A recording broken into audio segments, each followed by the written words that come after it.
Get ready with me whilst I tell you everything I wish I knew before becoming a teacher in Kuwait. Let's go. Hey, let's go.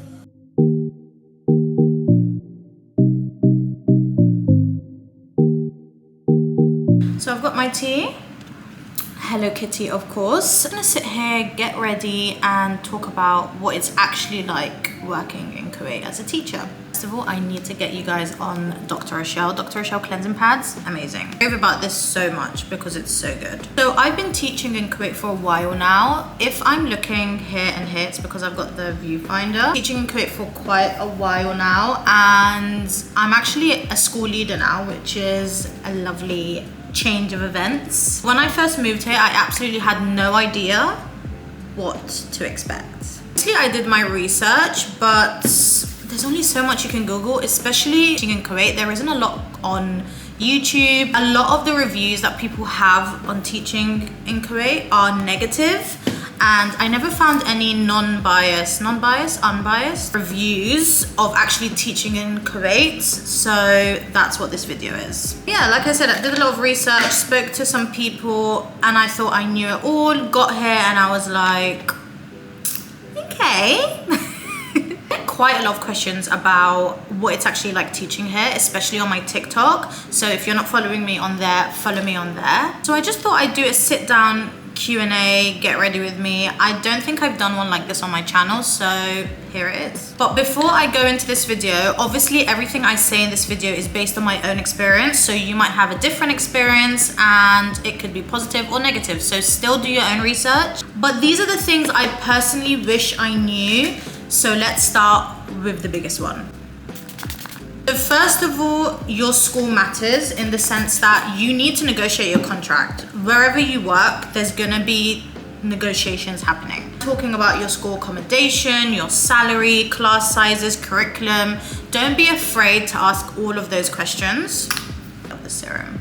And also responsibilities. A lot of schools in Kuwait have a very kind of generic contract, and then when you start your school, you realize your responsibilities vary. The reason why I say this is because school life in the Middle East is completely different. It's very much family life. So sometimes your responsibilities will take effect based on the families you have, the classroom you have, the types of children you have as well. So sometimes you're gonna have to have more responsibilities than other teachers depending on your cohort. Also, it's really easy to move up the rank in the Middle East. In the UK, in order to get to a specific level, like where I am, it would have taken me years and a lot more training. Here in the Middle East, you know, staff turnover is very high. So there's always gonna be a post open in the next year or two if you're patient and if you work hard. But also because of your salary, there's a lot of opportunities for you to pursue your career at a higher level. So that's qualifications, masters, PhDs, that sort of stuff. Another thing that I feel like social media sometimes gives people a slightly unrealistic idea of how teaching is abroad, because you see teachers teaching abroad and it's like brunch, coffee, shopping, traveling, and beach, sunshine. Thinking this is teaching, sign me up. Literally sign me up. Those things can absolutely be a part of your life. However, it's still gonna be a Monday morning or a Sunday morning here in Kuwait. You're still gonna have planning, assessments. In fact, in the Middle East, you might have more assessments, you might have more paperwork, parents, observations. You get observed and scrutinized more here. So the deadlines are still gonna be there. You're just doing it in another country. Definitely think that my quality of life outside of work is one of the things I've really enjoyed about living abroad. Absolutely, if I was living in the UK, working as head of phase, I would not have this quality of life that I have. However, don't expect to come to the Middle East and not do your job, because I feel like the social media makes teaching abroad look so glamorized that you're not actually teaching. You are teaching. In fact, you might have a lot of cross boundaries when it comes to your school hours. It's not a permanent holiday is what I'm saying. And you know, as a leader, I find it so hard to work with teachers who have come from the UK, from America, and they've come with the idea that it's meant to be easy. It's really hard to support teachers that have that mindset, because Teaching is not something that can be easy. You're working with children's lives, children's futures.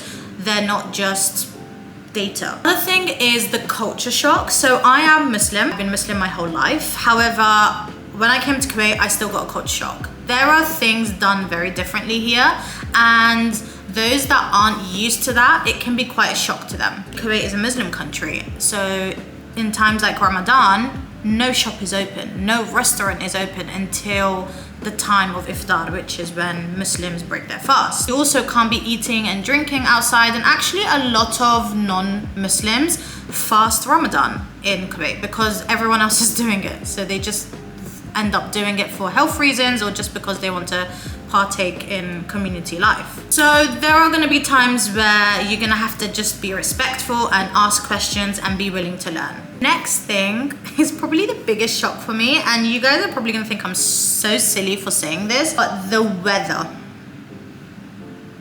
Guys, nothing can get you ready for summer in the Middle East. It's absolutely horrendous, and even people who are local to this country find it absolutely disgusting. June, July, August and September are absolutely horrible. I actually stayed in the Middle East this year. It was absolutely disgusting.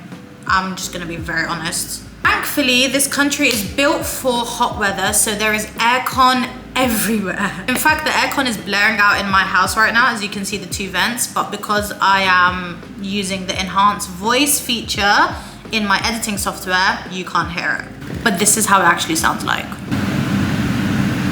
Yeah. If you're a teacher moving to Kuwait, you're obviously going to be moving in August because that's when schools open and you need to get settled in. So the day that I stepped out of the airport in the year that I moved in Kuwait, my husband and I thought it was a joke. I was like, there is no way that this is normal life. Like, I can't do it. I was actually, because I'm someone who gets really frustrated in the heat, and I was just thinking, what is happening? And then obviously once you get used to it and you have, like, once I bought my car, that's another thing that I'll get into, was like, okay, I'm driving everywhere and my car has AC, so everything's fine. Another thing about moving to Kuwait is that this country is built on convenience. What do I mean when I say that? Something I didn't expect was how convenient living here would be. I feel like Kuwait has generally spoiled me. You can have everything delivered here. Food, coffee, groceries, pharmacy, truly anything you can think of. You get used to it so quickly. When you go grocery shopping, I don't know if it's the same around the world, but when you're in the UK and you're going to your Lidl and you're trying to pack your bags as quick as possible, it's stressful. Here, they do it for you. They even take your trolley to your car. Customer service in general, like in restaurants and in cafes, is something that I've never seen in any country in the world. And I'm not just talking about the Middle East. I'm like, even I've been to Qatar, I've been to Saudi, I've been to other countries in the Middle East, and I generally think that Kuwait has the best customer service when it comes to hospitality. This is a good thing, but now when I travel to other countries and I go back home, I feel a little bit alien because I'm like, I'm so used to the convenience of living in Kuwait that I'm finding it hard to settle anywhere else in the world. I've had so many people who lived in Kuwait or the Middle East and then moved back to the UK, and they just couldn't do it. They had to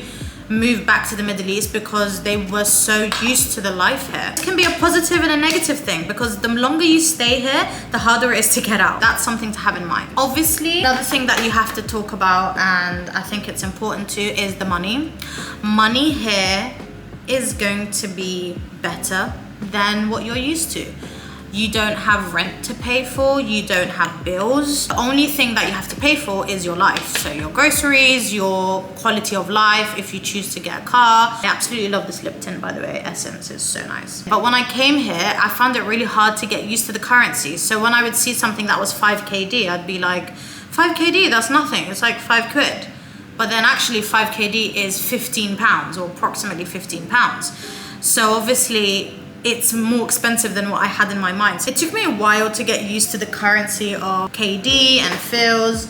And yeah, I still get confused today. We also want to talk about the community. I feel like community here in the Middle East, just get my brush, is absolutely beautiful. So when you move here, you move and find people that are in the same situation as you. They've left their family, they've left their home, and they're coming with a dream to live a better life, to pursue a dream, and you get to share that dream with people. You know, the people that me and my husband have met here, we don't think we're ever gonna not have them in our lives. They've become family, and it's really important that you have those people when you move abroad, especially like a country like Kuwait, where staff turnover isn't as high as other countries because people come here to live here, so it's easier to make friends. Lastly, I want to talk about actually relocating and what's it like to relocate to the Middle East. Don't pack your whole house. I moved to Kuwait with 2 suitcases,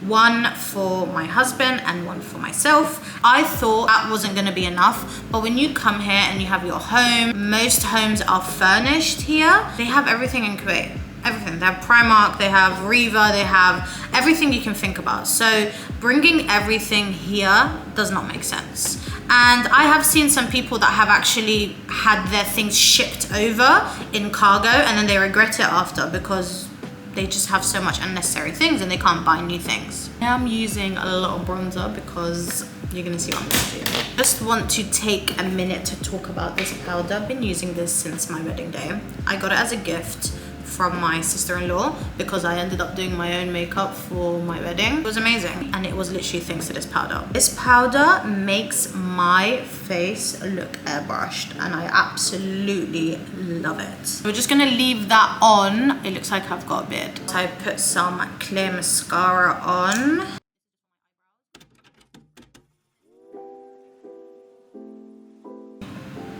The last thing I want to talk about is the big question. Would I recommend moving to Kuwait to teach? Absolutely yes. Not because I think that it's going to change your life, but experiences are important. Do your research, ask your questions, read your contract, negotiate your salary, understand your package. Most importantly, know why you moved abroad. That's a really important thing, because when you're here and you're 2 years in and you're thinking to yourself, why am I here? And those are the people that normally end up going back home, spending all their money. Now, some people who I've met come to Kuwait just to live, just to understand the experience. If that's your plan, that's okay. If you're coming here just to experience a different life, that's a really important tool to have in the future, and their stories. So my light just died, so I might look a little bit different. Put it this way, you are the main character in your story, and every single thing that you do is character building. There are gonna be good days, there are gonna be bad days anywhere else, but personally, moving abroad has given me experiences and opportunities and memories that I don't think I would have had otherwise, and I'm really grateful that I did that. If you're thinking of teaching in Kuwait, leave me a question in the comments, because I feel like I could make so many videos like this. Actually, let me know what else you want next. And if you're already teaching abroad, comment what country you're teaching in, because I always find it so interesting seeing where everybody else has ended up. Don't forget to like, subscribe, and follow along for more teacher life, Kuwait, and lifestyle videos. Anyways, I'm all ready. Guys, see you in my next video. Bye!